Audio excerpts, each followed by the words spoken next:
আজকাল সোশ্যাল মিডিয়াতে একটা ট্রেন্ড চলছে যে সবাই অ্যাস্ট্রোলজার। সেটা বাচ্চা হোক বুড়ো হোক, মানে সবাই সবার মতো একদম নানা ধরনের মন্ত্র, তারপরে প্রক্রিয়ার দ্বারা বলছে যে কিভাবে আপনি রাতারাতি কোটিপতি হবেন। তো আমার কয়েকটা জিনিস খুব জানার ইচ্ছা। তো আপনারা এই মন্ত্র উচ্চারণ করে কি আপনারা কোটিপতি হতে পেরেছেন? আর যদি হয়ে থাকেন, তাহলে কেন এরকম আউফাউ ভিডিও আপনারা আপলোড করছেন ইউটিউবে? আপনারা তো কোটিপতি হয়ে গেছেন, এত কম সাবস্ক্রাইবার নিয়ে কি করে বসে রয়েছেন? আর আপনাদের কাছে আমার ওপেন চ্যালেঞ্জ রইল, ঠিক আছে?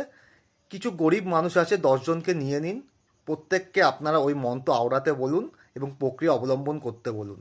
এবং তাদের মধ্যে যদি 5 জন, 50%কেও যদি কোটিপতি রাতারাতি বানাতে পারেন বা 1 বছরের মধ্যে বানাতে পারেন, তাহলে আমি মানবো যে অ্যাস্ট্রোলজার কাজ করে, নইলে কিচ্ছুই করে না। ধন্যবাদ।